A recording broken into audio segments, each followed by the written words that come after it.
Hey, I'm Marcellus Womack, aka Sell, brand strategist, PR consultant, and MPerfect Marketing Solutions. And today I want to share with you how seduction with a woman can be a great marketing lesson. I'm going to take you back to after my first college year. During the summer, there was a church convention. My mom and sisters would go. I traveled to attend it with them.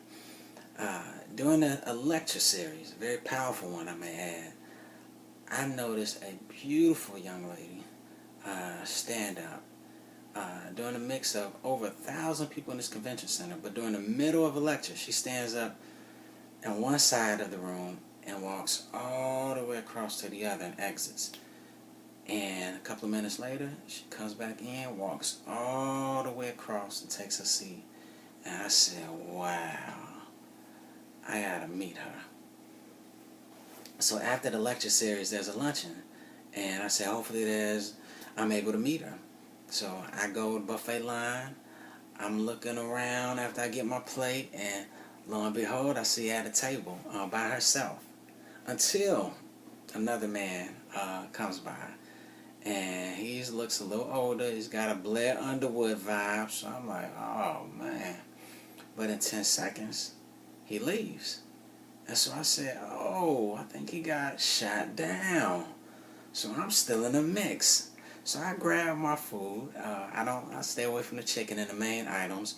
More so the cantaloupe and the pineapples and the croissant. That type of situation. I come to the table and introduce myself and say, you have a beautiful magnetic vibe about yourself. And I would love to get your thoughts on this lecture series. We can kind of, chop it up on that. And she was like, cool. And so I sat down, and, it was a New Thought Christianity conference, so it's called Panorama of Truth.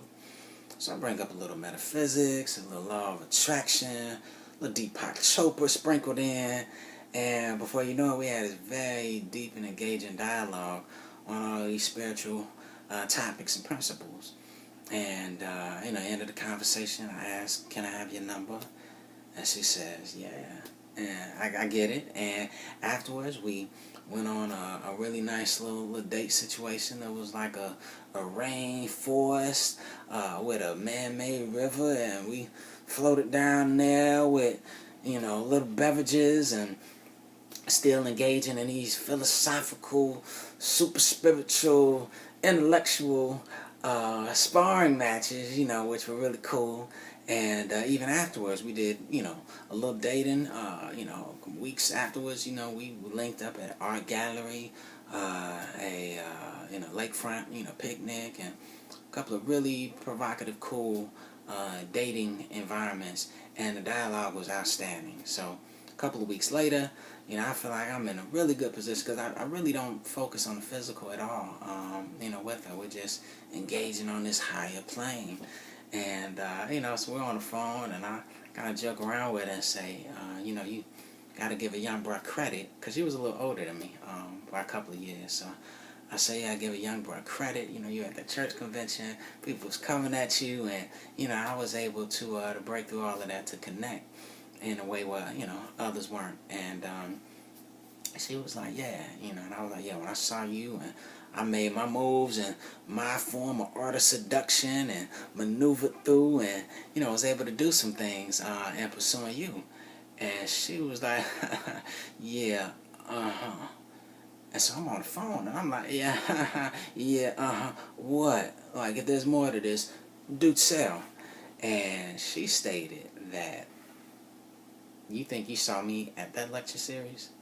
I saw you the day before. And I'm like, whoa. She's like, yeah, I was there. I saw you. And I told my mother, I said, I would love to meet that guy. And she says, you're going to have to get his attention. And she said, I am going to get his attention.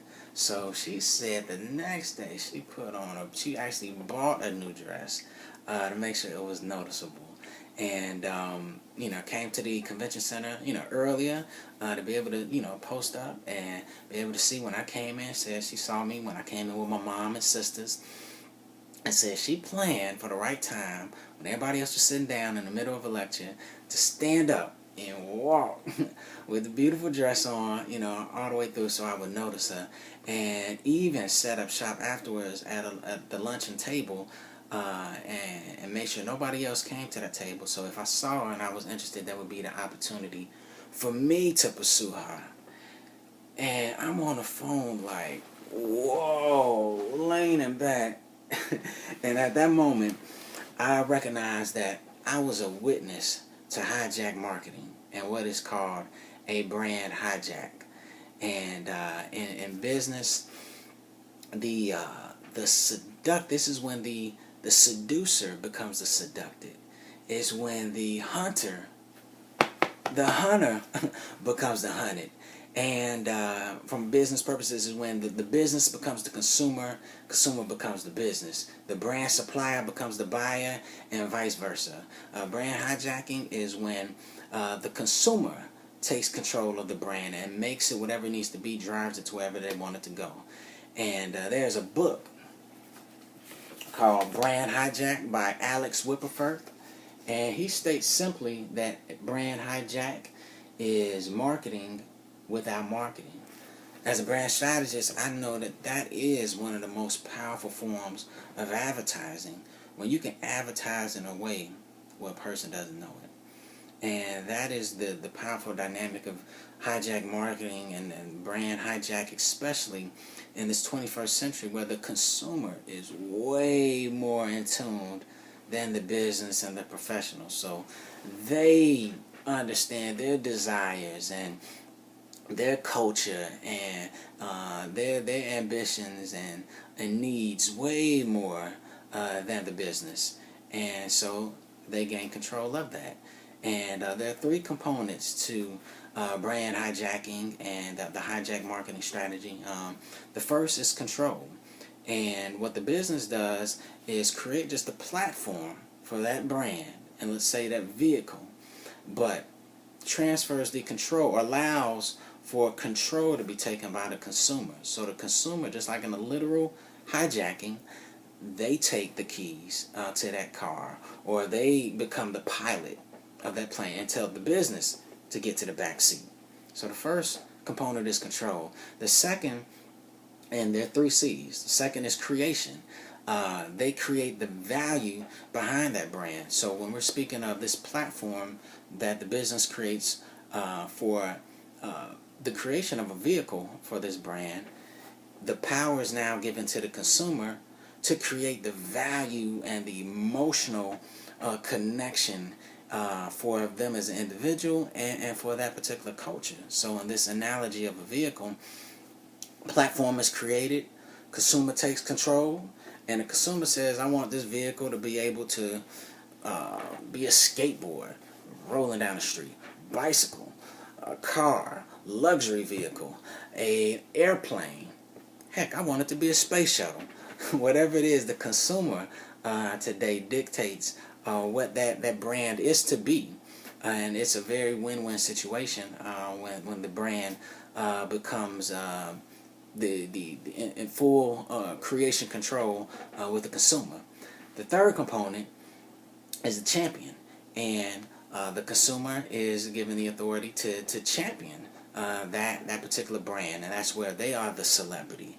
They are the endorser who endorses this brand to others within the culture, so that they pick up to it and they're just as appealed as well. So those are 3 strong components to it, and companies that have done this exceptionally well. Example, Starbucks. Starbucks started off with a very brand environmentalism component of creating this environment where they had, not just your typical coffee shop, but it's a little more chic. It's got, all these multi-flavors and, multi-syllable names that roll off the tongue real well. And, they banned cigarette smoking so that there was no, nothing to distract or take away from the aroma of the coffee beans, and even having the highest quality of toilet tissue in their bathrooms. So it created this chic environment so that their brand could evolve and be in a perfect position for a brand hijack. So what happens is consumers are so comfortable in Starbucks that college students feel like this is a great place to meet up and be in a relaxed environment to study for hours. For business people and entrepreneurs and startups and Fortune 500 employees, like everyone felt comfortable engaging in a more relaxed setting for business. And I think everyone watching has, at one point or another, had their own meeting, their own boardroom or office discussion in Starbucks. And, with that as well, just the artistic freedom and all different types of people from all different walks of life are able to do a brand hijack and use Starbucks and that particular brand for where they want to drive it to. So extraordinary example that created some extraordinary results for Starbucks.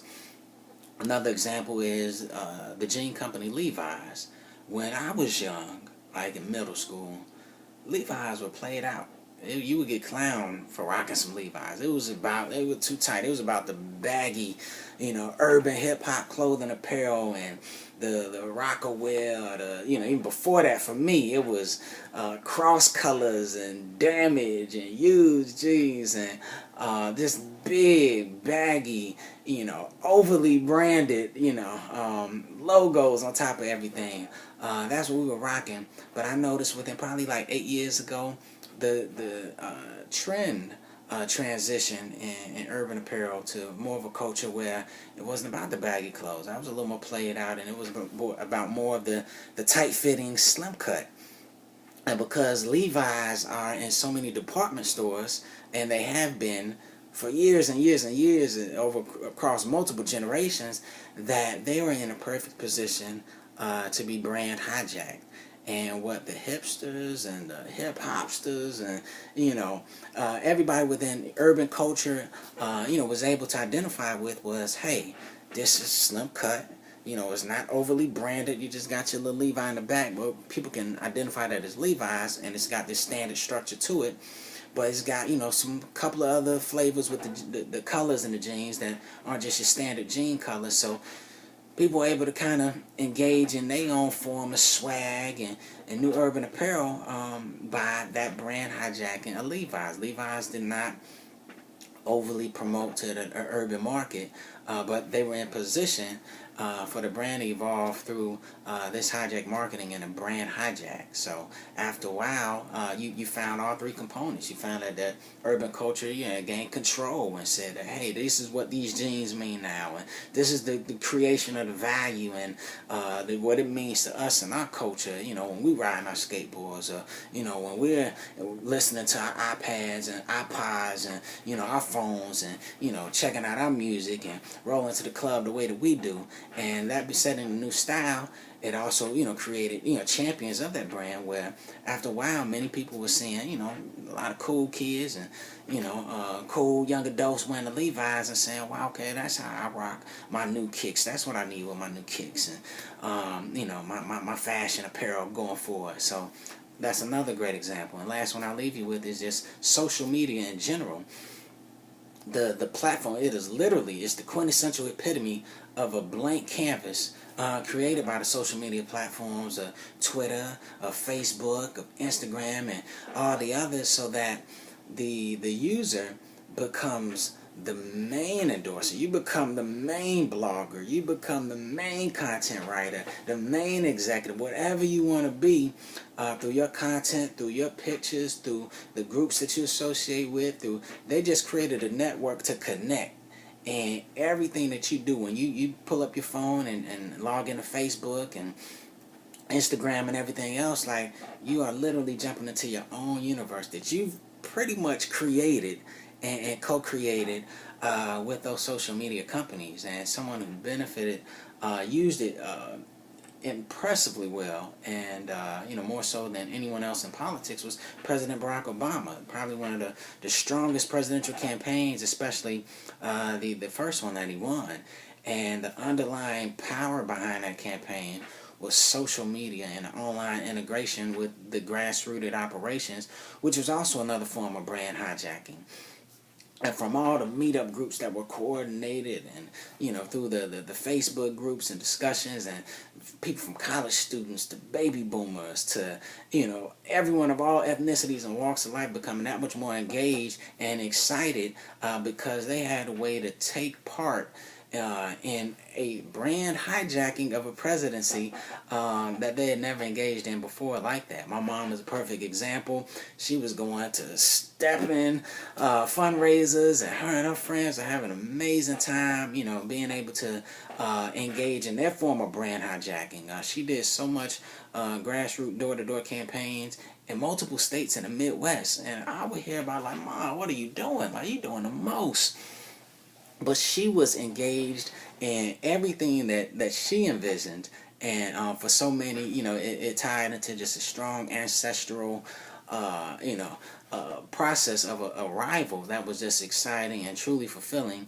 And I saw my mom, really enjoy that, and knocking on doors, and just doing everything that she could, because she was running for president. That was her brand hijack, and her ability to do that. And even she had a godmother, beautiful lady, rest in peace, Miss Price, who was in her 80s in a nursing home, and would say, "Oh, if I could just hang around a little longer to see the first black president of the United States." And President Obama just became that much more of an ideological symbol to everybody, including a Miss Price, who just looked forward to every other week when my mom would come and engage in some conversations with her, and she could have her political debates and engage in things and have her form of brand hijacking to get her piece of the Oval Office. So it's a powerful dynamic, and I recommend that you find ways with either your business brand or your personal brand to be able to find ways in which the consumer is able to gain control, to create value, and to champion that particular brand. I'll leave you with this quote by Don King. He states that if you set yourself on fire, the world will come to watch you burn. And I'll take that quote a step further to say, if you lather yourself seductively in octane and thrust yourself into a world full of pyromaniacs, fire will undoubtedly come to you and your brand. You can take that to the bank. Appreciate you checking me out, and feel free to leave your thoughts on your own brand hijack experience. Peace.